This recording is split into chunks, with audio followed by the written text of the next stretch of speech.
नमस्कार, मैं हूं सवली सिंह। आप देख रहे हैं द सहारा न्यूज़, जहां हर खबर बेबाकी से पेश की जाती है। राजनीति, देश दुनिया, मनोरंजन और खेल की बड़ी खबरों के लिए हमारे साथ बने रहिए। मुख्यमंत्री योगी आदित्यनाथ ने पंडित दीनदयाल उपाध्याय ऑडिटोरियम नेहरू नगर में आयोजित विकसित भारत विकसित उत्तर प्रदेश 2047 कार्यक्रम में शिरकत की।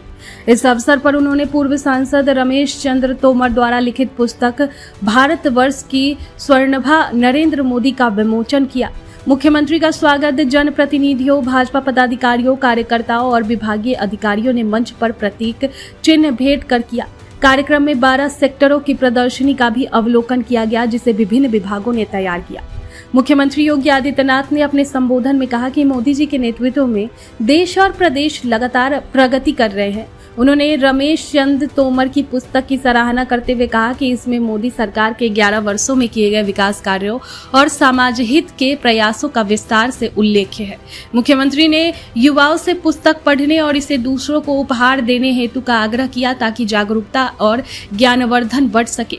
योगी आदित्यनाथ ने कहा कि उत्तर प्रदेश तभी विकसित होगा जब हर नागरिक अपनी जिम्मेदारी समझे और हर क्षेत्र में योगदान दे, चाहे शिक्षा, स्वास्थ्य, उद्योग या श्रमिक क्षेत्र हो। सभी नागरिकों को अपने प्रयास केवल स्वयं के लिए ही नहीं बल्कि देश और प्रदेश के लिए भी विकास के लिए करना चाहिए। मुख्यमंत्री ने 17 सितंबर से 2 अक्टूबर तक चल रहे सेवा पखवाड़े का भी उल्लेख किया, जिसमें नरेंद्र मोदी, पंडित दीनदयाल उपाध्याय, महात्मा गांधी और लाल बहादुर शास्त्री के जन्मदिवस पर विशेष कार्यक्रम आयोजित किए जा रहे हैं। इस दौरान स्वस्थ नारी और सशक्त परिवार पर विशेष ध्यान दिया जा रहा है।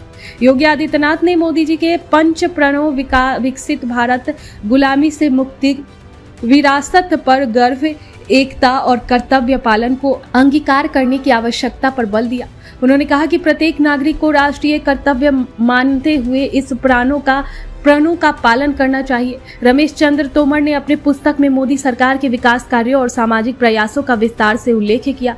मुख्यमंत्री ने इसे युवाओं के लिए प्रेरणादायक बताया और सभी से इसे पढ़ने तथा दूसरों को साझा करने का आग्रह किया। कार्यक्रम का कुशल संचालन डॉक्टर पूनम शर्मा ने किया। मुख्यमंत्री ने सभी नागरिकों से आग्रह किया कि वे समर्थ उत्तर प्रदेश की साइट या QR कोड के माध्यम से अपने महत्वपूर्ण और अमूल्य विचार साझा करें, ताकि विकास यात्रा और अधिक सशक्त और संग्रह हो सके। इस पुस्तक में तर्कसंगत तरीके से की गई है। उनमें विवेकानंद की छाप दिखती है, तो कभी वे स्वयं से ही प्रतिस्पर्धा करने लगते हैं। इस पुस्तक में अनायास कुछ नहीं लिखा। यानी भारत विकसित होगा तब जब आत्मनिर्भर होगा, और भारत विकसित और आत्मनिर्भर तब होगा जब उत्तर प्रदेश विकसित और आत्मनिर्भर होगा। और आज जो महाराज जी आए हैं, किताब का विमोचन तो करेंगे, लेकिन हम सब इनका आशीर्वाद ले रहे हैं। अतः मैं पुनः योगी जी महाराज को कोट कोट धन्यवाद देता हूँ और आशा करता हूँ कि यह पुस्तक हमारे देशवासियों को नरेंद्र मोदी जी के विराट व्यक्तित्व, उनके स्वस्थ और दीर्घ जीवन की कामना भी करता हूं कि उन लंबे समय तक वे सांसद के रूप में अपनी सेवाएं दिए।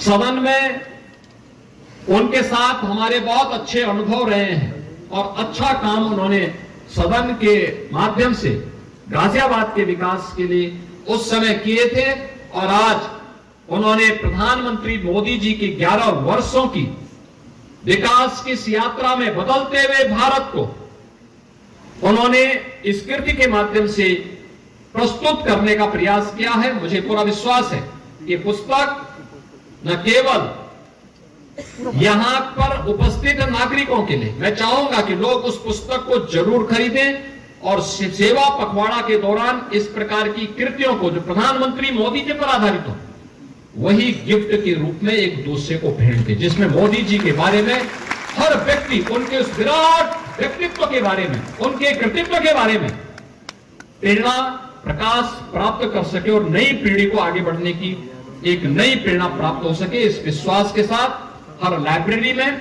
पुस्तकालयों में और विश्वविद्यालयों में, अकादमिक संस्थाओं में, सार्वजनिक पुस्तकालयों में इस प्रकार की पुस्तकों को होना और युवाओं के हाथों में खासतौर पर जाना, जिससे वह वर्तमान यानी इससे भूत वर्तमान और भविष्य के बारे में भी जानकारी ले सके। आज के इस अवसर पर एक बार फिर से विकसित उत्तर प्रदेश के लिए आपके बहुमूल्य सुझाव की अपेक्षा हम सबको रहेगी। इस विश्वास के साथ मैं इस पूरे कार्यक्रम के आयोजकों को हृदय से धन्यवाद देता हूं। अपनी शुभकामनाएं आप सबको शारदीय नवरात्रि की मंगलमय शुभकामनाओं के साथ अपनी वाणी को विराम देता हूं। धन्यवाद। जय हिंद। हर जनपद इस यात्रा में सहभागी बनेगा, हर गांव, हर नगर निकाय इस यात्रा में सहभागी बनेगा, और इसके लिए हमें अभी से प्लानिंग करनी होगी। अगले 5 साल में क्या, अगले 10 वर्ष में क्या, अगले 22 वर्ष में क्या हमें अचीव करना है, कैसे करना है, हर एक सेक्टर में। इसके लिए 12 सेक्टर हमने तय किए हैं। शिक्षा, स्वास्थ्य, आप याद करिए ये मंच में बैठे हुए जितने लोग हैं, जब ये लोग स्कूली शिक्षा पढ़ते थे तब कोई स्मार्टफोन और टैबलेट की चर्चा ही नहीं कर सकता था, क्योंकि था भी नहीं। आज हम इन युवाओं से बोलेंगे कि आप टैबलेट और स्मार्टफोन का इस्तेमाल मत करिए, तो इनका जीवन अधूरा हो जाएगा। टेक्नोलॉजी का उपयोग, ये डिजिटल इंडिया के बारे में, डिजिटल इंडिया ने भारत के युवाओं को एक नई उड़ान बनने के लिए प्लेटफॉर्म दिया है। यह हमारी विकास की यात्रा का हिस्सा है। इसने अनेक रोजगार के अवसर दिए हैं, लेकिन विकास की यात्रा की कर्मिक यात्रा को हमने किस रूप में आगे बढ़ाया है, ये युवाओं को तय करना है कि उसको हम सकारात्मक रूप से आगे कैसे बढ़ा लें, जो इनके सर्वांगीण विकास का मार्ग प्रशस्त कर ले। आने वाले समय में क्या हो सकता है,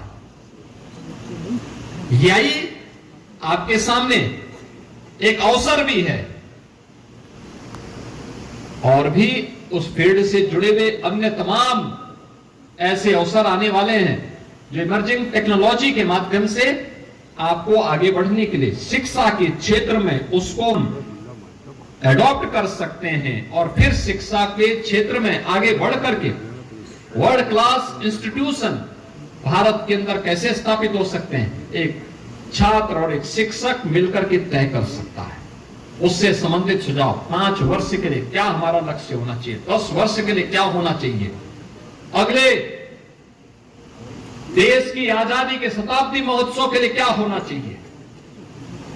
ऐसे ही स्वास्थ्य के लिए, स्वास्थ्य का क्षेत्र बड़ा बृहद क्षेत्र है। मॉडर्न मेडिकल की फैसिलिटी भी है हमारे पास, ट्रेडिशनल मेडिसिन की भी सुविधा आयुष के क्षेत्र में, इन सब के लिए अनेक सुविधाएं हैं। अभी तक व्यक्ति फिजिकली प्रेजेंट होता है डॉक्टर के सामने, आने वाले समय में टेक्नोलॉजी का और बेहतर इस्तेमाल होगा।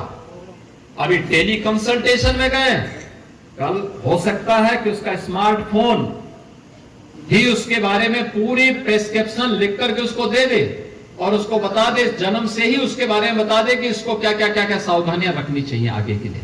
बहुत कुछ हो सकता है। मॉडर्न मेडिसिन को उसके क्षेत्र में 5 साल की, 10 साल की, 22 साल की प्लानिंग के बारे में सुझाव, और सुझाव के साथ साथ यानी अपनी बातों को रखना और उसके साथ सुझाव को भी उसके साथ जोड़ना है। ऐसे ट्रेडिशनल मेडिसिन में हम क्या कर सकते हैं, आयुष का फील्ड बहुत बड़ा है, क्या हो सकता है इसमें, बहुत कुछ संभावनाएं हैं। लोग उसके क्षेत्र में दें, उसके बारे में सुझाव दें। ऐसे ही अधिवक्ता अपने क्षेत्र के बारे में सुझाव दें। याद रखना, टेक्नोलॉजी किसी को बेरोजगार नहीं करती, किसी को बेरोजगार नहीं करती।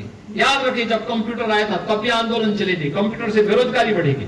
कंप्यूटर ने नए अवसर दिए हैं, नए अवसर देते हैं लोगों को आगे बढ़ने के लिए। और टेक्नोलॉजी नए फील्ड खोलती है, नए द्वार खोलती है। उसको हम किस रूप में लेते हैं, यह हम पर निर्भर करता है, यह हम पर निर्भर करता है। कृषि और जल संसाधन में भी बहुत कुछ हो सकता है। याद रखना, उत्तर प्रदेश तो सबसे दुनिया की उर्वरा भूमि को रखता है और उर्वरा भूमि में उत्तर प्रदेश की जो भागीदारी है, हमारा यह मानना है, अभी टेक्नोलॉजी का इस्तेमाल हमारे अन्नदाता किसानों ने कम किया है।